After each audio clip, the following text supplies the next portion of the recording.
अल्हम्दुलिल्लाह नहमदुहु व नुसल्ली अला रसूलिहिल करीम। अम्मा बअद फ़क़द क़ाल अल्लाहु तआला फ़ी कलामिहिल मजीद वल फ़ुरक़ानिहिल हमीद। अऊज़ु बिल्लाहि मिनश शैतानिर रजीम। बिस्मिल्लाहिर रहमानिर रहीम। अर्रहमानु अल्लमल क़ुरआन ख़लक़ल इंसान अल्लमहुल बयान। सदक़ल्लाहुल अज़ीम। वअन अनस रज़ियल्लाहु तआला अन्हु अन्नहु क़ाल क़ाल रसूलुल्लाहि सल्लल्लाहु अलैहि वसल्लम ला युमिनु अहदुकुम हत्ता अकूना अहब्ब इलैहि मिन वालिदिहि व वलदिहि वन नासि अजमईन।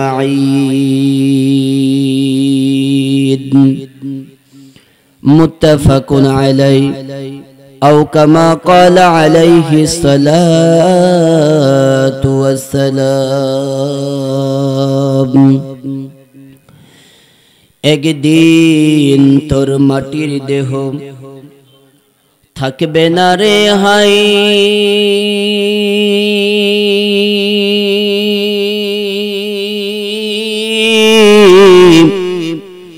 माटिर देह माटिर माझे मिशबे रे दोला। किसेर टाका किसेर करी किसेर सोना बरी, संगे तुम्हार केउ जाबे ना पुरुष किंबा नारी। बलगल उला बि कमालिही कशफत दुजा बिजमालिही हसनत जमीउ खिसालिही सल्लु अलैहि।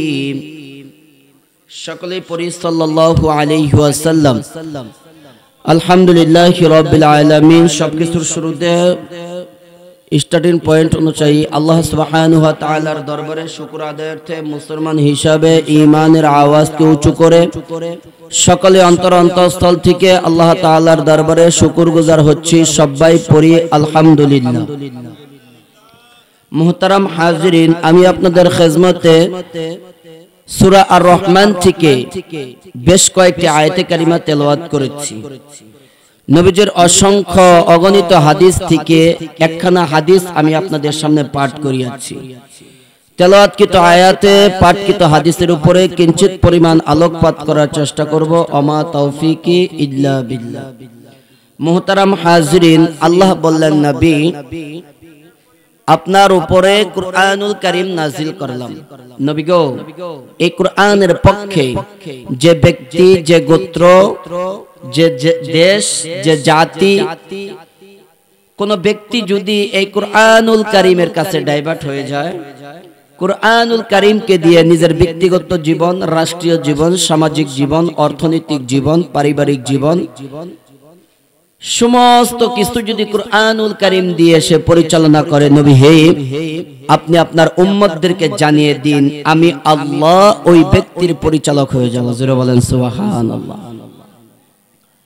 পক্ষান্তরে আল্লাহ তাআলা ডেকে ডেকে বলতেছেন, হাবিব এই কুরআনুল কারীম আপনার উপর নাজিল করলাম। নবী গো, এই কুরআন হেফাজতের দায়িত্ব আমি আল্লাহ নিয়ে নিলাম। জোরে বলেন না সুবহানাল্লাহ। আল্লাহ তাআলা বলতেছেন, হাবিব আপনি শুনে নিন, আপনার উম্মতদেরকে জানিয়ে দিন।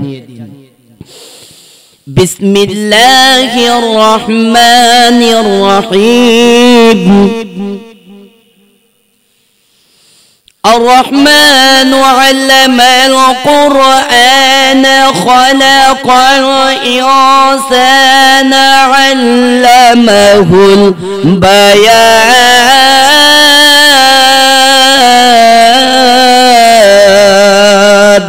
الله أكبر আল্লাহ বললেন হাবিব এই কোরআন আমি আল্লাহ আপনার উপর নাজিল করলাম নবী হে আপনি আপনার উম্মতদেরকে জানিয়ে দিন এই কোরআনের পক্ষে এই কোরআনকে দিয়ে যারা ব্যক্তিগত জীবন অর্থনৈতিক জীবন সামাজিক জীবন রাষ্ট্রীয় জীবন পরিচালনা করবে আমি আল্লাহ ওই ব্যক্তির পরিচালক হয়ে যাব সুবহানাল্লাহ পক্ষান্তরে আল্লাহ তাআলা ডেকে ডেকে বলতেছেন হাবিব আপনি আপনার উম্মতদেরকে জানিয়ে দিন কোন ব্যক্তি যদি কোরআন থেকে দূরে সরে যায় কোরআনকে বিদ্যাঙ্গুলি দেখায় কোরআনের দিকে যদি ডাইভার্ট না হয় নবী হে আপনি এদেরকে বলে দিন ওই ব্যক্তির পরিচালক ইবলিস শয়তান জোরে বলেন না নাউযুবিল্লাহ আমি আপনাদের কাছে জানতে চাচ্ছি আপনারা আসছেন আজকে আপনাদের এই এলাকায় এত সুন্দর জান্নাতের বাগান সাজিয়েছেন এটা কি কার পক্ষে কোরআনের পক্ষে কিনা আরো জোরে বলেন কোরআনের পক্ষে কিনা আমি আপনাদের কাছে জানতে চাচ্ছি সরলমনা মুসলমান আমরা দিন শেষে সকলেই আল্লাহ তাআলাকে মানি এক নবীকে মানি এক কোরআনকে মানি এক রাসূল এক পয়গম্বরকে আমি আপনি মানি মুসলমান বাবাই আমি আপনাদের কাছে জানতে চাই কোরআনের পক্ষে থাকলে আল্লাহ তাআলা কোরআনের পক্ষে থাকলে পরিচালক কে আরো জোরে বলেন কে আল্লাহ তাআলা কোরআন থেকে দূরে সরে গেলে পরিচালক কে ইবলিস শয়তান ওয়াজ মুখস্থ করে বাড়িতে চলে যেতে হবে ভাইরা আমার যে কথাটা বলতেছিলাম কোরআনের দাম আছে না নাই আরো জোরে বলেন কেমন আছে তার বাস্তবতায় আসেন পৃথিবীর জমিনে বহু জাতি উপজাতি আছে তোর মধ্যে হিন্দু আছে বৌদ্ধ আছে খ্রিস্টান আছে আতাল আছে সাতাল আছে আরাল আছে সারাল আছে সমস্ত ধর্মীয় গ্রন্থ আছে এই ধর্মগুলোর ভিতরে সমস্ত এদের কিন্তু আলাদা আলাদা ধর্মীয় গ্রন্থ আছে ভাইরা আমার যে কথাটা আমি আপনাদের কাছে জানতে চাচ্ছি সেটা হলো এই সমস্ত ধর্মের ভিতরে সমস্ত ধর্মদের এরকম ধর্মের লিডার যারা ছিল এদের আলাদা আলাদা গীতা ছিল বাইবেল ছিল ত্রিপিটক ছিল আমার এদের ব্রিটিশ মিউজিয়াম জাদুঘরের ভিতরে এরকম করে তাকে সেলফে ধর্মীয় গ্রন্থগুলা সাজানো আছে কোন মানুষ যদি চায় ওযু থাক চাই না থাক পবিত্র হোক চাই না হোক এদের ধর্মীয় গ্রন্থ পড়তে পারবে চাই সেটা কালো হোক বা দলা হোক নারী হোক চাই পুরুষ হোক ভাইরা আমার খাটো হোক চাই বেটো হোক কোন মানুষ যদি চায় ধরতে পারবে কিন্তু মুসলমানদের আল কোরআন কেউ যদি ধরতে যায় পড়তে চায় স্পর্শ করতে যায় ঠিক তখনই ব্রিটিশ মিউজিয়াম জাদুঘরের ভিতরে এরকম করে কম্পিউটার স্ক্রিনের উপরে ইংরেজিতে লাল অক্ষরে লেখা উঠে যায় প্লিজ ডোন্ট টাচ মি অনুগ্রহপূর্বক আমাকে স্পর্শ করিবেন না সুবহানাল্লাহ ভাইরা আমার যে কথাটা বুঝাইতে চাচ্ছি সেটা হলো এই কোরআনের দাম কত বেশি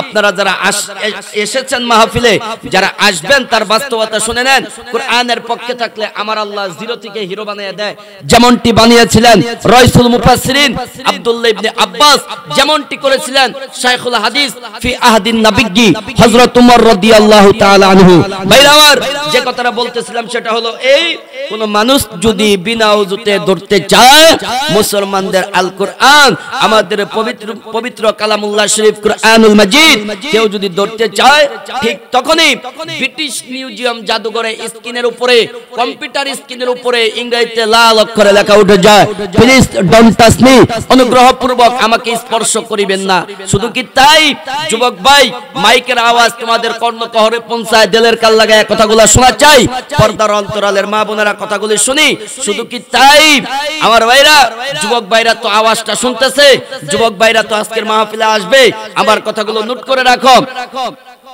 পৃথিবীর বুকে হলিউড বলিউড অভিনেত্রী মিস মেরি ভাইরা আমার এই মিস মেরি এত খারাপ ছিল ইতিহাস ঘাটলে দেখা যায় এই মেয়েটার জীবদ্দশায় ইসলাম গ্রহণ করার আগে 20,000 যুবককে স্বইচ্ছা তার দেহ দান করছে নাউজুবিল্লাহ ভাইরা আমার, সেই মহিলা আল্লাহ তাআলা এই নারীকে এরকম করে হেদায়েতের নূর, হেদায়েতের আলো দিয়ে দিলেন। কেমন করে? কোন একদিন কোন এক চিজ বা বস্তু কনফেকশনারি ক্রয় করার জন্য দোকানে গেছে মাগরিবের পরে। যাওয়ার পরে দোকানদার হলো মুসলমান, ওনার নিয়ম অনুযায়ী, রীতিনীতি অনুযায়ী উনি প্রত্যেকদিন ফজরের পরে কুরআনুল কারীম তেলাওয়াত। দোকানে গিয়া দোকানদারকে বলতেছেন, ও দোকানদার ভাইয়া, আমাকে এই জিনিসটা দাও না। তো দোকানদার তেলাওয়াত শুনতেছে। দোকানদার একবার এই মহিলার দিকে তাকায়, আর একবার খোলা আকাশে আসমানের দিকে তাকায়। আল্লাহকে ডেকে ডেকে বলতেছেন, আল্লাহ, হেদায়েতের মালিক তুমি আল্লাহ। কারণ এই মেয়েটার জীবদ্দশায় এমন কোন দিন নাই যে মেয়েটা মদ পান না করছে। যেরকম না, নাউজুবিল্লাহ। আর আজকের এই মহিলা কুরআনুল কারীম তেলাওয়াত শুনে বলতেছেন, ও দোকানদার ভাইয়া, আমি তোমার কাছে জানতে চাই, আমি তোমার কাছে জিজ্ঞাসা করতে চাই, এই যে গানটা বাজতেছে, এই গানটার গীতিকারকে, সুরকারকে, লেখককে আমি তোমার কাছে জানতে চাই, তুমি কি এই শিল্পীর অ্যাড্রেস দিতে পারবা? আমি তো প্রত্যেক দিন রাত্রি নিশিতে 12টার পরে আমি গান সেরা, ট্যাপ রেকর্ডারে গান সেরা গান শুনি, আর মদের গ্লাসে মদ ঢেলে মদ পান করি। তাও নেভি সিবি আবার কোনো কোম্পানি না, পৃথিবীর বুকে যতগুলা মদের কোম্পানি, তার মধ্যে উল্লেখযোগ্য কোম্পানি যতগুলা, এর মধ্যে হলো 1 নম্বরে কেরু, 1 নম্বরে কি কেরু, 2 নম্বরে স্যামসাং। স্যামসাং না কিন্তু, স্যামসাং তো হচ্ছে মোবাইল কোম্পানি, স্যামসাং। ভাইরা আমার, এই মহিলা প্রত্যেক দিন 2 পাউন্ড, 3 পাউন্ড, 4 পাউন্ড, 4 পাউন্ড এরকম করে মদ পান করতেন। কোন একদিন এরকম করে তেলাওয়াত শুনে, কুরআনুল কারীমের তেলাওয়াত শুনে বলতেছেন, ও দোকানদার ভাইয়া, আমি তো রাত্রি নিশিতে এরকম করে গান সাইরা দিয়া, ট্যাপ রেকর্ডার সাইরা দিয়া আমি নাচি, পাতলা কাপড় পরিধান করি, আমি এরকম করে নাচানাচি করি। তোমার এই গানটা যদি আমাকে একটু কপি করে দিতা, আমি আজকে নিশিতে গিয়া রাত্রি নিশিতে 12টার পরে আমি এরকম করে ট্যাপ রেকর্ডার সাইরা দিয়া আর তোমার এই গান সাইরা দিয়া আমি মদ খামু আর নাচুম। জোরে কোন না, নাউজুবিল্লাহ। মেয়েটা তো আর জানেন এটা কুরআনুল কারীমের তেলাওয়াত। কথা বলেন ঠিক কিনা? আমার ভাইরা, আমার বন্ধুরা রে, সময় আমার স্বল্প, কথা বলবো অল্প, শোনাবো কোরআন হাদিসের গল্প। ও বন্ধু, মনে কষ্ট নেওয়ার কিছু নাই। আমি কিন্তু এই মিস মেরি ম্যাডামের কথা বলবো না, অবশ্যই বয়ান ফিনিশিং দেওয়ার আগে আমি এই ঘটনাটা আপনাদেরকে শোনাইয়া দিব রে বাবা। কিন্তু আমি যে কথাটা আপনাদেরকে বুঝাইতে চাচ্ছি, আপনারা যারা আজকে কোরআনের বাগান সাজাইছেন, জান্নাতের বাগান সাজাইছেন, যারা এসেছেন, যারা আসবেন, যারা মাইকের আওয়াজ কানে শুনতেছেন, যাদের কানে কর্ণকহরে মাইকের আওয়াজ যাচ্ছে রে মা বোন, এ পর্দার অন্তরালের মাগো, এ যুবক ভাই, এ বৃদ্ধ বাবা, কুরআনের পক্ষে আসলে কেমন করে আমার আল্লাহ মাফ করে দিবে, কেমন করে আমার আল্লাহ কবুল করে নিবে। লোকটার বাড়ি মক্কা মদিনাতে, ফজরের নামাজ পড়ার পর আল্লাহর বান্দা কুরআনুল কারীম তেলাওয়াত করতেছে। তেলাওয়াত করতে করতে করতে করতে বান্দার নজরে একটা আয়াতে কারিমা ধরা পড়ে গেল। এ বন্ধুরে, এই আয়াতটা অন্য কোন আয়াত না, এই আয়াত হলো কুরসিরু ফিল আরদ। বলেন সুবহানাল্লাহ। এইবার আল্লাহর বান্দা কোরআন কানা বন্ধ করে দিয়া বিবি সাহেবাকে ডেকে ডেকে বলতেছেন, বিবি রে, আমি তোমার কাছে জানতে চাই, এরা বিবি, আল্লাহর হুকুম সফর করা লাগবে, আমি তোমার নিয়া নদী ভ্রমণে যাব, আরব সাগর পাড়ি দিব, বড় বড় গাছ দেখবো, তরুলতা বৃক্ষলতা দেখবো রে বিবি, আবার দেখবো সীমান্ত নদীর পানি।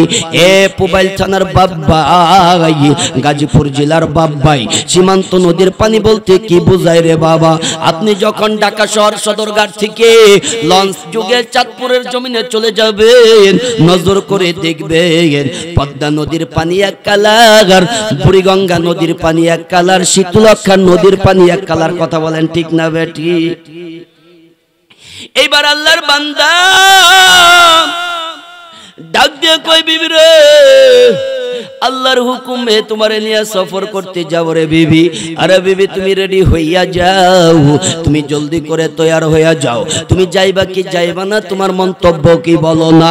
বিবি সাহেবা ডেকে ডেকে বলতেছেন, স্বামী আমার আপনি যেহেতু বলেছেন আল্লাহর হুকুমে সফর করবেন, এ স্বামী আমার আমি তো অবশ্যই যাব, কিন্তু আমার আপনার যে 13 বছরের একটা সন্তান আছে বালক, হাফেজে কুরআন হাফেজ আবুল বারাকাত, এই হাফেজ সাহেবটাকে আমাদের সাথে লইবেন না। এই লোকটা ডাক দিয়ে কয়, বিবি রে অবশ্যই দিব নিব, তুমি যাও না যাও না। হাফেজ আবুল বারাকাতের মন্তব্য কি শোনো না। হাফেজ আবুল বারাকাত যাইবে কি যাইবে না। আরে বিবি তড়িৎ গতিতে চলে যাও মুসলমান মাবুদ। এইবার মহিলা গিয়া সন্তান হাফেজ আবুল বারাকাতকে ডাক দিয়ে বলতেছেন, বাবা রে তোমার বাবা আল্লাহর হুকুমে সফর করবে রে বাবা, তুমি যাইবা কি যাইবা না, তোমার মন্তব্য কি বলো না। হাফেজ আবুল বারাকাত কুরআনুল কারীম তেলাওয়াত করতেছিল। হাফেজ আবুল বারাকাত কোরআন খানা বন্ধ করে দিয়া বুকের ভিতরে আঁকড়ে ধরে ডেকে ডেকে বলতেছেন, মা গো আল্লাহর হুকুমে আমার বাবা সফর করবে, তুমিও আমার বাবার সাথে যাইবা। আগম্মা আমি যাইবার পারি একটা শর্তের বিনিময়ে, তোমরা তো দুই স্বামী স্ত্রী আল্লাহর সৃষ্টি জগৎ দেখবা গো মা। ও মা আমি কিন্তু আল্লাহর সৃষ্টি জগৎ দেখবো না, আমি আমার এই দুই নয়নে আমার আল্লাহর কোরআন তেলাওয়াত করব। বিদ্যা মহিলা ডাক দিয়ে কই, বাবা রে তোমার শর্তে আমরা রাজি, জলদি করে বেডিং পত্র গুছাও না। এ মুসলমান বন্ধু অনেক লম্বা ঘটনা সংক্ষিপ্ত করে দিচ্ছি রে বাবা। কোরআনের পক্ষে থাকলে আমার আল্লাহ কেমন করে মাফ করে দিবে, কোরআনের বিপক্ষে গেলে কেমন করে আমার আল্লাহ আপনাকে আমাকে ইবলিশের দ্বারা পরিচালনা করাবে। এ বন্ধুরে হাফেজ আবুল বারাকাত মা বাবার সাথে রওনা দিয়েছে। পথে মধ্যে যাওয়ার পর হাফেজ আবুল বারাকাত লঞ্চ স্টিমারের ভিতরে স্টেট বাই স্টেট কোরআনুল কারীম তেলাওয়াত করতেছে। এ বন্ধু একটা পর্যায়ে লঞ্চ স্টিমার কাত হয়ে গেছে। হাফেজ আবুল বারাকাতের বাবা মা আবু ডুবু খেতে খেতে ইন্তেকাল করে আছে। হাফেজ আবুল বারাকাত কোরআনুল কারীমকে এরকম করে উঁচু করে ধরে বাম হাত দিয়ে এরকম এরকম করে সাঁতার কাটতেছে। সুবহানাল্লাহ।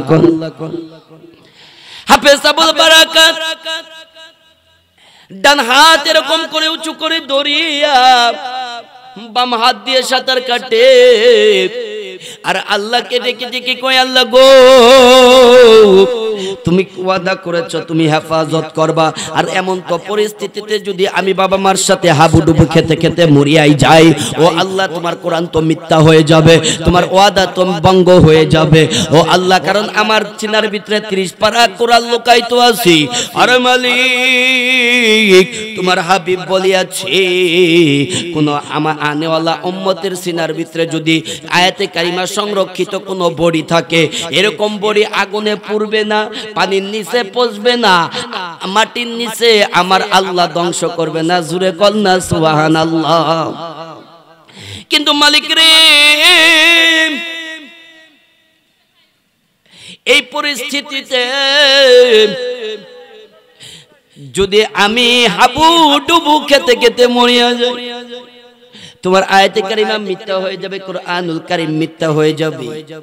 মুসলমান ভাইরারে আমার আল্লাহ সাগরের হাঙ্গর তিমির মাছকে হুকুম করলেন, হে মাছ তোমার কাঠের মতো শক্ত পিঠ দিয়ে বালকটার পার নিচে গিয়ে উঁচু করে ধরো। খবরদার খবরদার, আর গোষ্ঠী শুদ্ধ মরে যাবে। এই ছোট্ট নাবালক হাফেজ আবুল বারাকাত যেন না মরে। আমি আল্লাহ হাফেজকে প্রমাণ করাইয়া দিব আমি আল্লাহ কেমন করে হেফাজত করি। এ বন্ধু আল্লাহ তাআলা তো এত কিছু বলার প্রয়োজন নাই। আমার আল্লাহ কুন ফায়াকুন বলার সাথে সাথে কাঠের মতো শক্ত পিঠ নিয়ে একটা হাঙ্গর তিমি মাছ রেডি হয়ে গেছে। হাফেজ আবুল বারাকাতকে এরকম করে উঁচু করে দরিয়া নিয়ে যাইতে যাইতে যাইতে যাইতে নিয়ে গেছে এক চরের কিনারায়, যে চরের নামটা আমি আপনার সকলেরই জানা, মালদ্বীপের চর। এই মালদ্বীপের চরের কিনারায় যখন নিয়ে গেছে, এই ছোট্ট নাবালক হাফেজ আবুল বারাকাত লোনা পানির জ্বরে জর্জরিত, ঠান্ডা পানির আক্রমণে আক্রান্ত। আমার বন্ধুগণ প্রচন্ড সকাল বেলা হাফেজ আবুল বারাকাত আসমানের দিকে তাকাইয়া ঠোঁট দুটা কাঁপাইয়া কাঁপাইয়া হাত দুটো উঁচু করিয়া আমার আল্লাহকে ডাক দিয়ে কয় মালিক রে, আরে মালিক তুমি আমাকে কোন রাজ্যে আইনা দিলা রে আল্লাহ, যে রাজ্যে মসজিদ নাই, শুধু মন্দির আর মন্দির, শুধু মন্দির আর মন্দির, শুধু রাম রাম কৃষ্ণ রাধার আওয়াজ, কেউ তো আজান দেয় না রে আল্লাহ, কেউ তো তোমার নামের জিকির করে না লা ইলাহা ইল্লাল্লাহ, কেউ তো তোমার নবীর নাম নিয়ে জিকির করে না মুহাম্মাদুর রাসূলুল্লাহ। আল্লাহ গো তুমি আমাকে কোন রাজ্যে আইনা দিলা? এ মুসলমান বন্ধুরে, প্রচন্ড সকাল বেলা হাফেজ আবুল বারাকাত এরকম করে বলতে না বলতেই, এ মুসলমান বন্ধু প্রচন্ড সকালবেলা ধুতি পরিহিত ঘণ্টিটা হাতে নিয়ে বৃদ্ধ ব্রাহ্মণ মন্দিরের দিকে রওনা দিয়েছি। পথে মধ্যে হাফেজ আবুল বারাকাতের সাথে সাক্ষাৎ। এই লোকটা ডাক দিয়ে কয়, আরে বালক তুমি অচিন দেশের মানুষ, এত সুন্দর বালক তো জীবনে দেখি নাই। আরে সন্তান তোমার বাড়ি কোথায়? তোমার নাম কি? তোমার বাবার নাম কি? তোমার মার দেশ কোথায়? হাফেজ আবুল বারাকাত ডাক দিয়ে কয়, চাচাজি আমার বাড়ি এই দেশে না, আমার বাড়ি মক্কা মদিনায়, তাই তো বলি মন মদিনায় চলো রে মন, মন মদিনায় চলো সবাই, মন মদিনায় চলো রে মন, মন মদিনায় চলো। প্রশ্ন দেওয়ার আগে, আপনার উত্তর দেওয়ার আগে আমি আপনাকে জানতে চাই, ও চাচা জি আমি আপনার কাছে প্রশ্ন করতে চাই। বৃদ্ধ ব্রাহ্মণ ডাক দিয়ে বলতেছেন, বেটা রে তুমি কি প্রশ্ন করবা একটু পরে বলো, আগে আমি তোমার কাছে জানবার চাই কোথায় তোমার বাড়ি, কোথায় তোমার ঘর রে বাবা বলো না। এত সুন্দর চেহারার বালক তো আমি আগে কখনো দেখি নাই। হাফেজ আবুল বারাকাত ডুকরে ডুকরে কান্দে, ডাক দিয়ে কয়, চাচা আমার বাড়ি এই দেশে না, আমার বাড়ি মক্কা মদিনা, আমার নবীর নাম মুহাম্মদ সাল্লাল্লাহু আলাইহি ওয়াসাল্লাম, আমার জাতির নাম মুসলমান, আমার বিধানের নাম আল কুরআন। বৃদ্ধ ব্রাহ্মণ ডাক দিয়া কয়, বাতিজা তুমি যে মুসলমান এটা এখনই গোপন করে দাও, এটা তুমি প্রকাশ করো না, ওপেন করো না। হাফেজ আবুল বারাকাত ডাক দিয়া কয়, চাচা আমি মুসলমান এটা ওপেন করলে কেমন ক্ষতি হবে বলেন না। বৃদ্ধ ব্রাহ্মণের হাত পা থর থর থর তরি কাঁপতেছে, হাত থেকে ঘণ্টি নামক যন্ত্রটা পড়ে গেছে, গাল বেয়ে বেয়ে চোখের পানি জমিনের ভিতরে পড়ে। ডাক দিয়া কয়, বাতিজা রে তুমি তো জানো না, জানো না গত এক সপ্তাহ আগে আমাদের মালদ্বীপের প্রেসিডেন্ট ঘোষণা করে দিয়েছে, কোন মানুষ যদি কলমাওয়ালা কোন ব্যক্তিকে মৃত বা জীবিত আমি বাদশার দরবারে আইনা দিবার পারো, আমি বাদশা ওই ব্যক্তিকে লক্ষ কোটি কোটি টাকা দিরহাম দিয়ে তাকে পুরস্কারে পুরস্কৃত করব। আরে বাবা তুমি যে মুসলমান এটা ওপেন করো না, এখনই গোপন করে দাও। হাফেজ আবুল বারাকাতের কান্না আরো বেড়ে গেল। দেখ গো তাহলে কি আপনি আমাকে টাকার লোভে ধরাইয়া দিবেন?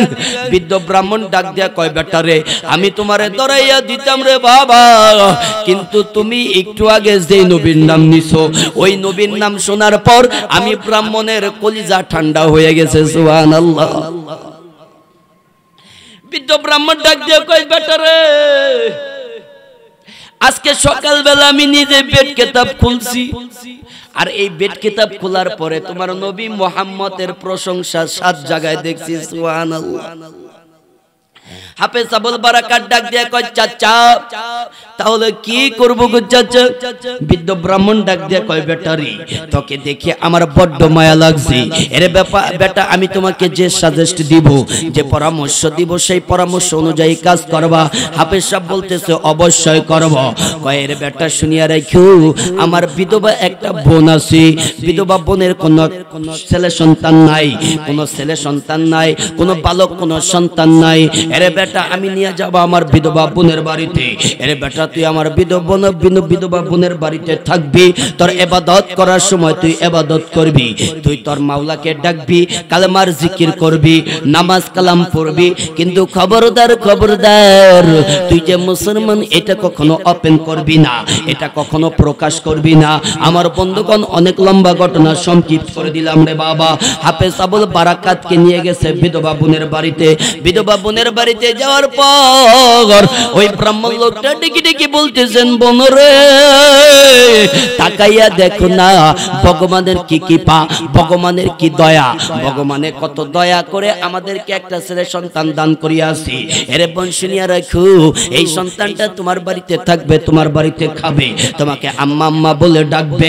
এই বৃদ্ধা মহিলা ডাক দিয়া কয়, ভাইয়া তুমি জানো আমার স্বামী জিন্দা নাই, আমি বিধবা একটা নারী, আমার দিন আনতে আমার নুন আনতে পান্তা ফোরায়, আমি দিন কি পাত করি, আমার একটা কন্যা সন্তান জীবিত আছে, তার মধ্যে বাড়তি এই বালকটাকে তুমি নিয়ে আসছো। হে মুসলমান বন্ধু, আমরা যারা কোরআনের হাফেজ, আল্লাহ তাআলা কুদরতি ভাবে জিহানের ভিতরে হেলেম দিয়া দিয়েছে, কথা বলেন ঠিক কিনা? হাফেজ আবুল বারাকাত চট করে বৃদ্ধ মহিলার হাত খানা ধরে ডাক দিয়ে কই, মা গো আপনি আমাকে তাড়াইয়া দিয়েন না গো মা, আমার মা নাই বাবা নাই, আমি দুনিয়াতে এতিম গো মা, আমি আপনার কাছে খাবার চাইবো না গো, আমি বনে যাব, বনে গিয়ে কাঠ কাটবো, ওই কাঠ আমি বাজারে বিক্রি করব, ওই টাকা দিয়ে আপনাদের সংসার চালাবো, আমি হাফেজ আবুল বারাকাত চলবো। জুরে কোন সুবহানাল্লাহ। হাফেজ আবুল বারাকাত এই কথা বলার পর বৃদ্ধ মহিলার মায়া লাগিয়া গেছে।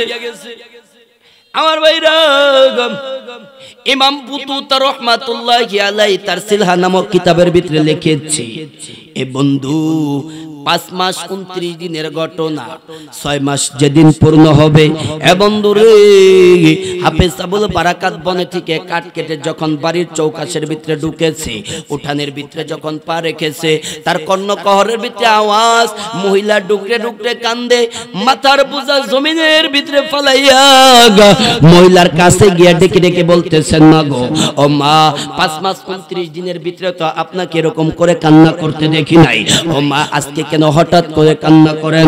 বৃদ্ধা মহিলা ডাক দিয়ে কয়, বেটা রে তোমার প্রশ্নের উত্তরের আগে আমি একটা প্রশ্ন তোমার কাছে করবার চাই। কয় কি প্রশ্ন করবেন বলেন না? কয় তুমি কি আমাদের মালদ্বীপের নদীর পাড়ের মন্দির দেখছো কি দেখছো না? হাফেজ আবুল বারাকাত বলতেছেন, অবশ্যই দেখছি।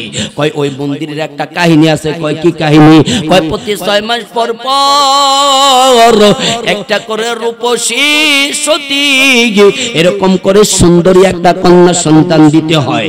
ওই দিন নয়, পরের দিন রাত্রি গভীরে 12টার পরে ভয়ঙ্কর দানব এসে মেয়েটার রক্ত চুষে খেয়ে ভয়ঙ্কর